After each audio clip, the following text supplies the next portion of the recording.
오케이. 네. 부동산 공부 열심히 하고 계시죠? 네. 자, 하반기로 갈수록 역전세가 심화될 것이다. 이런 우려가 컸고, 이런 여론을 누가 주도했는지는 모르겠습니다.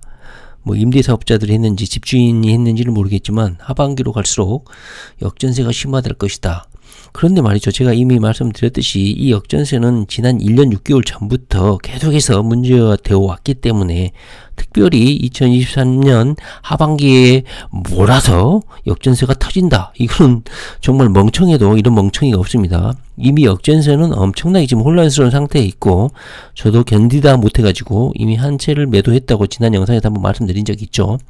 그런데 이렇게 정부의 정책은 뒷북입니다. 이미 팔 사람은 다 팔고 임대사업자든 집주인이든 너무 공포에 시달려가지고 이미 대응할 거 다 하고 난 뒤 이제 이런 정책이 나왔어요. 그래서 실질적으로 하반기에 물론 역전세가 이어질 수는 있겠죠. 그런데 그렇게 막 몰아쳐서 이렇게 역전세가 터지지는 않는다는 겁니다.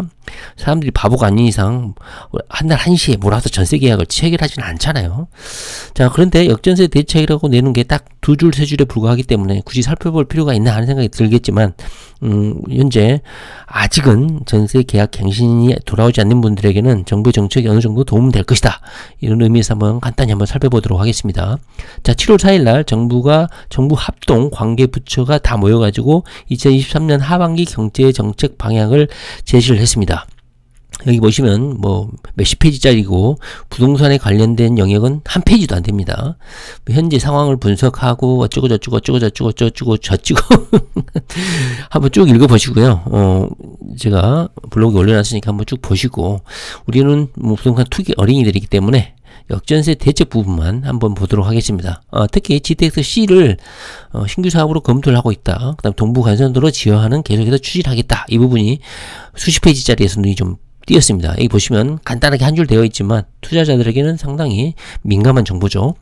자, 어떤 역전세 대책인지 한번 보도록 하겠습니다. 자, 제 개인적으로는 이번 역전세 대책이 다주택자들 특히 3주택 이상자들에겐 큰 의미가 없다. 이런 생각이 들고 각자 도생해야 되지 않나 하는 생각이 듭니다. 자, 현실은 DSR을 적용해서 은행권에서 대출을 규제할 확률이 상당히 큽니다. 이번 대책의 핵심은 DSR을 LTV로 조정을 하겠다는 내용이거든요. 일단 보시기 전에요. 일단 정부 정책부터 볼게요.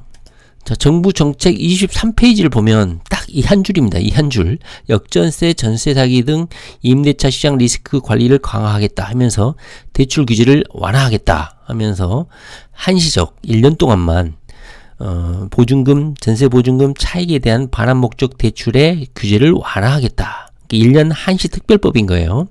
자, 임대사업자 같은 경우는 RTI, 자, 임대소득 분의 이자 비용, 이 비율을 1로 조정하겠다는 겁니다. 자, 이거 보면은 임대사업자이신 분들, 등록하신 분들 많죠. 그런데 아파트 같은 경우는 이미 의무 임대기간이 끝나신 분들 같은 경우는 아마 대부분 아파트 임대사업자는 거의 없을 거예요. 자동 말소됐기 때문에 아마 여기에는 다가구 주택 정도 1주택자인데 원룸으로 다가구를 임대하고 계신 분들에게는 해당이 될 것 같아요. 이 뜻은 뭡니까? 임대소득으로 1년 동안 벌어들인 비용이 이자 비용과 똑같은 일일 경우에 그 수준까지 대출을 해준다는 겁니다. 그리고 개인 같은 경우 임대사업자이지만 개인 같은 경우 있겠죠. 근데 여기서 임대사업자라고 하는 거는 그 물건, 아파트 그 물건이 임대사업 물건으로 등록이 되어야 된 경우고요.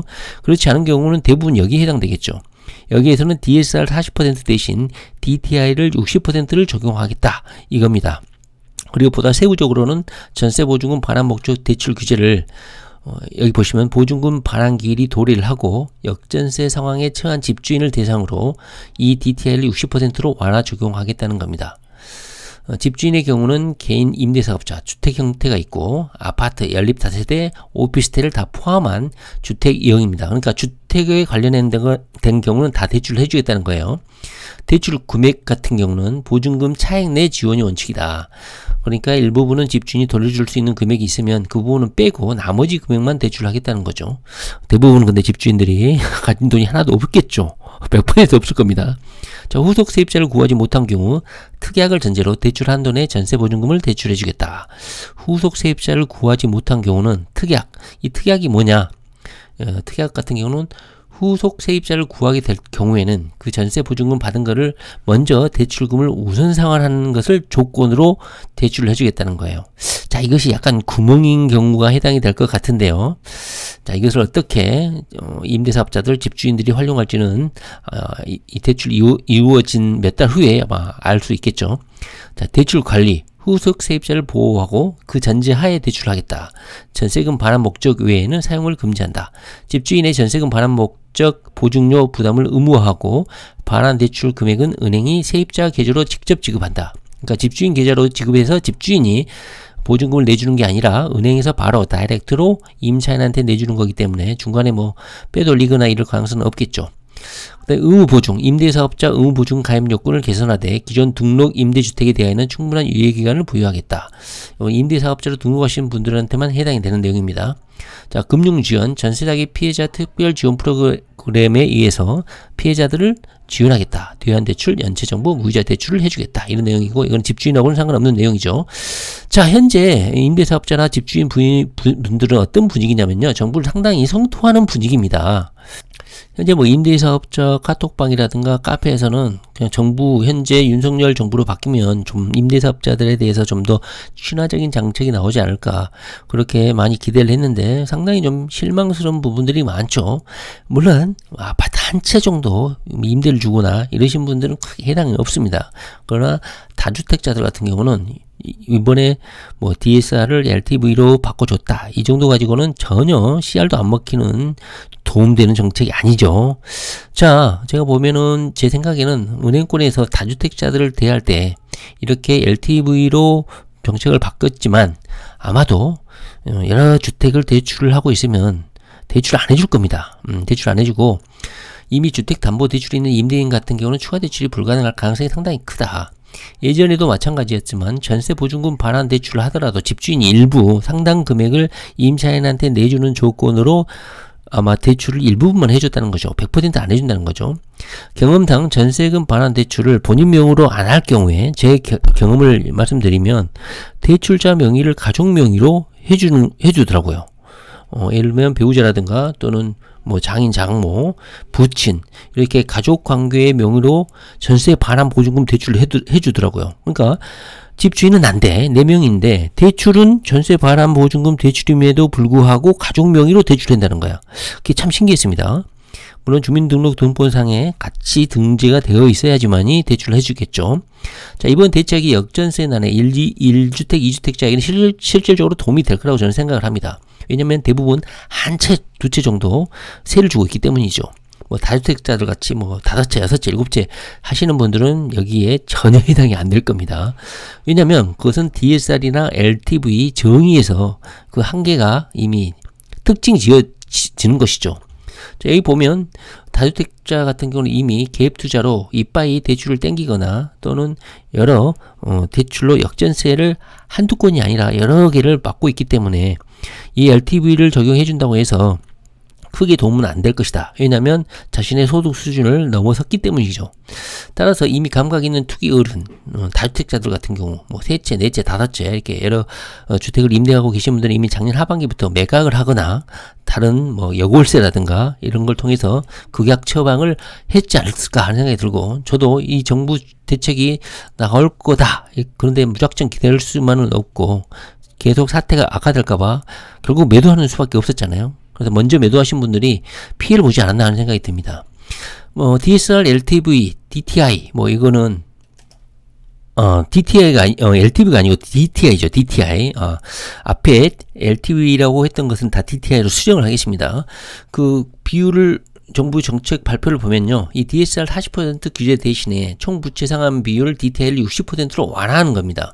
이 DSR이라는 거는 이미 뭐 엄청나게 들어서 아시겠지만 총 부채입니다. 총 부채. 싸그리 자신이 가지고 있는 모든 부채를 총합해서 산정하는 거고요. 이 DTI는 총 부채 상환 비율 그 총소득에서 부채의 연간 원리금 상환액이 차지하는 비율이다 이렇게 돼 있는데 뭐 똑같은 말 아닙니까? 그런데 여기서 기준이 부동산 담보대출을 기준으로 한다는 거예요. 여기는 부동산이든 뭐든 신용카드든 뭐든 모든 부채고요. 이 DTI는 부동산을 담보로 한 대출만 한정하겠다는 거죠. 두 개 차이가 뭐냐면 이 DTI 같은 경우는 주택담보대출만 해당된다 이거죠. 신용대출이라든가 이런 거 안 보겠다는 겁니다. 따라서 당연히 다주택자 같은 경우 세 채, 네 채, 다섯 채인 경우에는 만약에 역전세를 터졌다 그러면 여기에 뭐 세 채, 네 채, 다섯 채를 전부 대출을 받을 경우에는 당연히 자신의 연봉, 연소득을 넘어서겠죠. 그렇기 때문에 실질적으로 세 채, 네 채, 다섯 채, 여러 채를 역전세를 맞으신 분들에게는 이 DTI도 큰 도움이 안 될 것이다 이런 생각이 듭니다. DTI 같은 경우는 주택담보대출을 기준으로 한다는 것이고 DSR은 총부채 여기를 기준으로 한다는 겁니다. 보증금 차액 내에서 지원한다. 아까 봤던 내용이고요. 그 다음에 후속 세입자를 받지 못한 상황일 경우에는 전세 보증금으로 대출금을 우선 상환한다는 특약을 하고 대출을 해주겠다는 겁니다. 이 약속을 안 지키고 또 사기 쳐먹는 집주인도 있을 수 있겠죠. RTI를 1.0배로 하향했다. 이 내용은 아까 봤죠.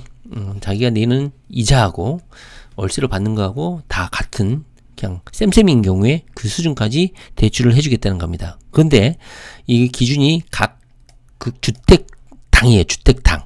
전체 주택 개수를 평균 내는 게 아니고 각 주택 한 채당, 아파트 한 채당에 RTI를 하는 거기 때문에 각 아파트로 각 주택별로 계산하는 거기 때문에 이것은 조금 도움은 되겠죠.